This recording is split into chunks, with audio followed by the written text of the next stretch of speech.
কেমন আছো? আশা করি প্রত্যেকে খুবই খুবই ভালোই আছো।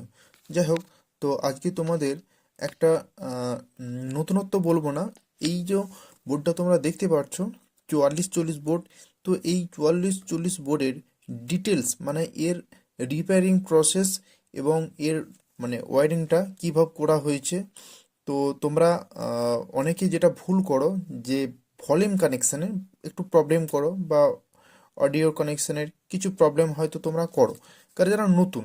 এবার যারা প্রফেশনাল মিস্ত্রি তাদের জন্য তো এই ভিডিওটা নয়, তবুও তাদের জন্য কিছু জিনিস আমি তাদেরকে অবশ্যই বলবো। কিছু জিনিস যেগুলো হয়তো অনেকে জানে না, অনেক মিস্ত্রি জানে, অনেক মিস্ত্রি হয়তো জানে না।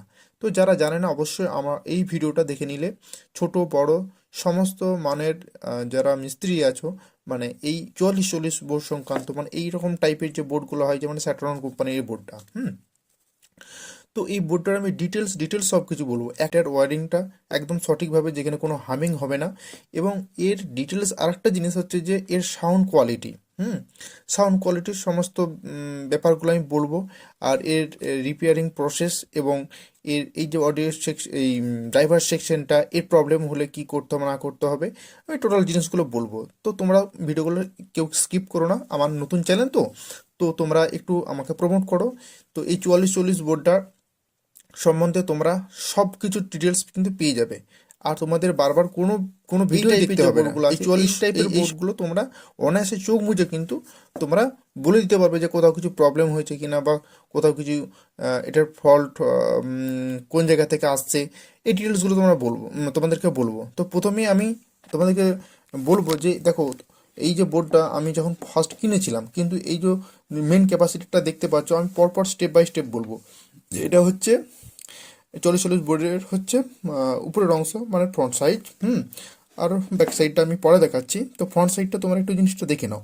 নতুন যখন আমরা বোর্ড কিনি, তখন এই যে ক্যাপাসিটারটা, মেন যে ক্যাপাসিটারটা তোমরা দেখতেই পাচ্ছ, এই মেন ক্যাপাসিটারটা কিন্তু এই 4700 মাইক্রোফ্যারাড বা 35 ভোল্ট এরকম কিন্তু ক্যাপাসিটার থাকে না। এটা আমি নিজে লাগিয়েছি। একটা কারণ আছে, কারণ আমরা যখন কোনো বেস সং চালাই, ডিজে সং চালাই, তখন কি হয় না, বেসটা ফাটা ফাটা কিন্তু আসে। যদিও ফাটা ফাটা সেরকম আসে না, এটা যেটা লাগানো ছিল 2200 মাইক্রোফ্যারাড 25 ভোল্ট মতো, তো ওটাও কিন্তু খারাপ নয়। তবুও এটা আমি লাগাইছি কারণ এর ক্যাপাসিটি অনেক বেশি। ঠিক আছে, তোমরা বড় বড় অ্যাম্প্লিফায়ারে দেখবে যে 63 ভোল্ট, যেটা হচ্ছে 10,000 মাইক্রোফ্যারাড বা তারও বেশি, যে সমস্ত ক্যাপাসিটারগুলো সেগুলো কত কারেন্ট ধরে রাখে। ঠিক আছে, এটা স্টোর করার ক্ষমতা রাখে, তাই একটু বেশি রাখাইছি, যে কারণ সাউন্ড বেশি দিলে কিন্তু কোনো রকম বেস্ট ফাটবে না, একদম ক্লিয়ার সাউন্ড হবে। তো এরকম তোমরা নিজেরা একটু মডিফিকেশান করে নিবে। যারা নতুন আছো, তারা কিন্তু এসব যদি করতে না পারো কোনো ব্যাপার নেই। যারা একটু মাঝারি মানের আছো, এই বোর্ড সংক্রান্ত, মানে যারা বোর্ড নিয়ে কাজ করেছো, এরকম বোর্ড হয়তো তোমরা অনেক মেশিন বানিয়েছো, তো তাদেরকেও বলবো যে যদি তোমরা বেস কোয়ালিটি কাস্টমারকে ভালো দিতে চাও, এরকম কিন্তু ক্যাপাসিটার কিন্তু তোমরা লাগিয়ে দিতে পারো। ঠিক আছে, কোনো সমস্যা নেই। আরেকটা জিনিস হচ্ছে যে এখানে যে সমস্ত ক্যাপাসিটারগুলো দেখতে পাচ্ছ, তো ওই ক্যাপাসিটারগুলো এবং এই যে রেজিস্ট্যান্টগুলো দেখতে পাচ্ছ, দেখো এখানে একটা রেজিস্ট্যান্ট, এটা হচ্ছে আমি রিপ্লেস করেছি। এটা হচ্ছে কত না, ব্রাউন ব্ল্যাক রেড, এটা হচ্ছে 1K রেজিস্ট্যান্ট। ঠিক আছে, তো আমি ব্যাক সাইডটা দেখালে বুঝতে পারবে। তো এই যে একটা রেজিস্ট্যান্ট চেঞ্জ করা আছে, এবং এই দিকে একটা রেজিস্ট্যান্ট চেঞ্জ করা আছে। এই রেজিস্ট্যান্টটা কেন চেঞ্জ করেছি আমি একটু পরে বলছি। তো তারপরে তোমাদের যেটা বলবো, এই যে সেকশনটা, এটা হচ্ছে কি হলো না, এটা হচ্ছে পাওয়ার সেকশন। ঠিক আছে, এই সেকশনটা পাওয়ার, মানে এখান থেকে এই অবধি। ঠিক আছে, এটা হচ্ছে 5 ভোল্টের জন্য একটা 7805 রেগুলেটর আইসি, এবং একটা জেনারেটর দিয়ে আছে, পিপ দিয়ে, এটা ফিল্টার দিয়ে আছে, একটা ক্যাপাসিটার দিয়ে আছে 5 ভোল্টের জন্য। যদি এটা কোনো কারণে শর্টস হয়, তাহলে কিন্তু ওই যে ব্লুটুথ যে ইউএসবি যে প্যানেলটা থাকবে, সেটা কিন্তু বেঁচে যাবে, কেন যে জেনারেটরটা বাঁচিয়ে দিবে। এখানে একটা হলো। আর একটা পাওয়ার সেকশনে দেখো, এখানে বিশেষ কিছু বলতে একটা ডায়োড দিয়ে আছে। ঠিক আছে, এই ডায়োডটা দেখতেই পাচ্ছ, এটা ব্ল্যাক কালারের ডায়োড দিয়ে আছে। তো এটাতে আমরা কি করি না, আমি ব্যাক সাইডটা দেখাচ্ছি, তারপর তোমরা বুঝতে পারবে। তো তার আগে আমি যেটা বলবো, যে এটা হচ্ছে পাওয়ার সেকশন। ঠিক আছে, এটা একটা ইউএসবি পাওয়ার সেকশন, মানে যেটা 5 ভোল্ট, আর এখানটা হচ্ছে আমরা 12 ভোল্ট ডিসি কিন্তু দিই। ঠিক আছে, এটা মাইনাস, এটা প্লাস। ঠিক আছে, এখান থেকে দুটো তার দিয়ে কিন্তু এটাকে সেরকমভাবে সেট করা আছে, ঠিক আছে। আর এটা তো ড্রাইভার সেকশন। তো তোমাদেরকে উল্টিয়ে দিলে মানে ব্যাক সাইডটা দেখালে তোমরা আরও ভালো বুঝতে পারবে। তো তার আগে বললাম যে এইটা কেন দিয়েছি, এটা দিয়েছি একটা কারণে, এটা হচ্ছে 1K, কারণ এটাতে ওমসে দেওয়া ছিল। তো ওমসটা কেন দেওয়া ছিল না, যখন সাউন্ড জোর দেওয়া হয় তখন কিন্তু সাউন্ডের একটা কোয়ালিটি কিন্তু নষ্ট হয়ে যায়। এবার এখানে যত আমি এখানেতে কী হবে, যত ওমস কম দেবো তত কিন্তু গেনটা কিন্তু অনেক বেশি পাবো। কিন্তু গেন বেশি পেলে কী হবে, এর বোর্ডের যে ক্ষমতা সেই অনুযায়ী কিন্তু সাউন্ড হবে। আমি আকাশ পাতাল সাউন্ড চাইলে তো পাবো না এই বোর্ডটার মধ্যে। এর যতটুকু ক্ষমতা সেই রকমভাবে এটাতে সেরকমভাবে আইসি আছে বা সেই রকমভাবে কম্পোনেন্টস দিয়ে আছে, সেইভাবে সাউন্ড তোমরা পাবে। তাহলে এখানে আমি ওমসে ছিল, এখানে রেজিস্ট্যান্ট কিন্তু লাগিয়ে দিয়েছি। তো কোন নম্বরে কোন পিনেতে লাগাইছি সেটা আমি ব্যাক সাইডটা দেখাবো তোমাদেরকে। এগুলো কেন বলছি না, এগুলো বলার কারণ আছে যে এই যদি কোনো রকম বোর্ডের সমস্যা হয়, তোমরা বোর্ডে যদি কোনো মডিফিকেশন করতে চাও, তাহলে কিন্তু তোমাদের আমার এই কথাগুলো কিন্তু অবশ্যই কাজে লাগবে, ঠিক আছে।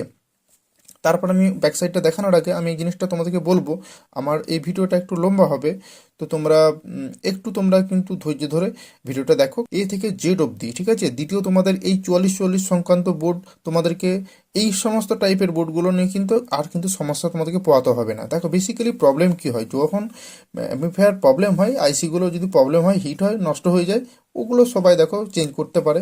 কিন্তু বেসিক্যালি বোর্ডের যদি কোনো প্রবলেম হয়, বিশেষ করে এই ড্রাইভার সেকশনের যদি কোনো প্রবলেম হয়, তাহলে কি হয় না, না ওই বেস টেবিলটা কাজ করে না। কেন সেটা হয় না, এখানে দেখো এই যে একটা 1K রেজিস্ট্যান্স দেওয়া আছে, যেটা হচ্ছে ডাইরেক্ট পজিটিভ থেকে এসেছে, ঠিক আছে। আমি উল্টা মানে ব্যাক সাইডটা দেখালে তোমরা বুঝতে পারবে। তো এখান থেকে এই যে রেজিস্ট্যান্সটা দিয়ে আছে, এই রেজিস্ট্যান্সটা কোথায় গেছে না, এই ক্যাপাসিটিটাই গেছে। এই ক্যাপাসিটিটা কিন্তু অপারেট করছে এই ভোল্টেজগুলোকে, ঠিক আছে, এই সমস্ত কম্পোনেন্টগুলোকে অপারেট করছে। এখানে রেজিস্ট্যান্স প্রবলেম হয় কিংবা এই ক্যাপাসিটির প্রবলেম হয়, ঠিক আছে। তো এইটা হচ্ছে বেস সেকশন বা টেবিল সেকশনে, ড্রাইভার সেকশনে যদি কোনো প্রবলেম হয় তোমরা কিন্তু দেখে রাখো, ঠিক আছে। এই সমস্ত বোর্ডগুলো যেগুলো এই বোর্ডটাকে মানে এই ড্রাইভার সেকশনটাকে যারা অপারেট করছে 1K কিন্তু একটা রেজিস্ট্যান্স দিয়ে, ঠিক আছে। তো এই সমস্ত বোর্ডগুলো তোমরা এই ড্রাইভার সেকশনে যদি প্রবলেম হয় এগুলো একটু দেখে নেবে, ঠিক আছে। আমি ব্যাক সাইডটা উল্টাচ্ছি, দেখো আমি ওয়ারিং করেই দিয়েছি, টোটালটা আমি সুন্দরভাবে ওয়ারিং করে দিয়েছি, দেখতে পাচ্ছ তোমরা। তো আমি কানেকশানগুলো বলবো একদম সুন্দরভাবে স্বচ্ছভাবে তোমাদেরকে বলার চেষ্টা করব। তো তার আগে বলবো, আমি প্রথম পাওয়ার সেকশনটা যেহেতু দেখাচ্ছিলাম, পাওয়ার সেকশনটা দেখো এখানে একটা ডায়েট দিয়ে আছে, হ্যাঁ, এটা ডায়েট দিয়ে আছে। এই ডায়েটটা কি আছে দেখো, এখানেতে ডায়েটের হচ্ছে এখানে যদি আমি প্লাস দিই তাহলে কী হবে, এদিকে আমি প্লাস পাবো, তাহলে এটা হচ্ছে প্লাস আর এটা হচ্ছে মাইনাস। মাইনাসটা দেখো, এটা হচ্ছে মাইনাস, যেটা গ্রাউন্ড বলে, ঠিক আছে। দেখো এই গ্রাউন্ডটা এইদিকে হয়ে পুরো বোর্ডটাতে কিন্তু কিন্তু ছড়িয়ে গেছে, দেখতে পাচ্ছ।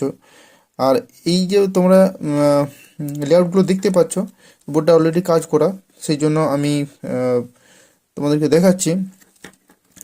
তো যাই হোক, আর এখানে দেখো 7805 যে আইসিটা আছে ওটা কিন্তু দেওয়া আছে 7805। তোমরা জানো আইসি কেমন হয়, এই যে 7805 আইসি, ওকে। তো এইগুলো তোমরা খোলাখুলি করবে না যারা নতুন, ঠিকঠাকভাবে এগুলো যদি উল্টোপাল্টা লাগিয়ে দেওয়া হয়, মানে ঘুরিয়ে লাগিয়ে দেওয়া হয়, তাহলে সেটা নষ্ট হয়ে যাবে, বোর্ডটা নষ্ট হয়ে যাবে। তো এগুলো খোলাখুলি করবে না, যদি লাগানো থাকে ভালো, আর না লাগানো থাকলে 7805 কীভাবে লাগাতে হয় সেটা তোমাদেরকে বোঝানোর কিছু নয়, হ্যাঁ। একটা আইসি নিলে তোমরা আইসিটাকে লেগগুলোকে তোমরা যদি নিচে দিয়ে রাখো, আইসিটাকে যদি সোজা দিকে ধরো, তাহলে বাঁ দিকটা তোমার ইনপুট হয় আর মিডিলটা গ্রাউন্ড হয়, আর কি হয় না ডান দিকটা তোমার আউটপুট প্লাস বেরোয়, ঠিক আছে। আর মিডিলটা তো তোমরা গ্রাউন্ড মাইনাস পেয়ে যাচ্ছ। তো ওইভাবে এটাকে এইভাবে লাগানো আছে, ঠিক আছে। তো ওটা একটা হলো। আর একটা জিনিস হচ্ছে যে এবার আমি পরপর কানেকশানগুলো তোমাদেরকে বলবো, ঠিক আছে। তো কানেকশানগুলো বলার পূর্বে তোমাদেরকে এই পিনগুলো সম্বন্ধে একটু জানতে হবে, ঠিক আছে। কোনটা কোন পিন, দেখো এইটা টোটাল আইসিটা, ঠিক আছে। কটা পিন আছে, 1 2 3 4 5 6 7 8 9 10 11 12 13 14, চলো 14 পিনের আইসি, ঠিক আছে। দেখে নাও, 1 2 3 4 5 6 7 8 9 10 11 12 13 14। তো এই যে 14 পিনের যে আইসিটা দেখতে পাচ্ছ, এটা হচ্ছে এই যে বোর্ডটা, এই বোর্ডটা হচ্ছে অ্যাকচুয়ালি স্টিরিও বোর্ড, মানে ডুয়েল চ্যানেল, দুটো আইসি মানে ডুয়েল চ্যানেল, দুটো স্পিকার তুমি কিন্তু বাজাতে পারবে, ঠিক আছে। তো ডুয়েল চ্যানেল যেহেতু, তো সেই মতনভাবে এই বোর্ডটা কিন্তু করা আছে, তোমরা দেখতেই পাচ্ছ। ঠিক আছে, তো যদি কোনো রকম একটা আইসি শর্ট হয় তাহলে কিন্তু অন্য সাইডটাতে চালানো যায়। ঠিক আছে, এটা একটা প্লাস পয়েন্ট। ঠিক আছে, তো এরপর তোমাদের যেটা বলবো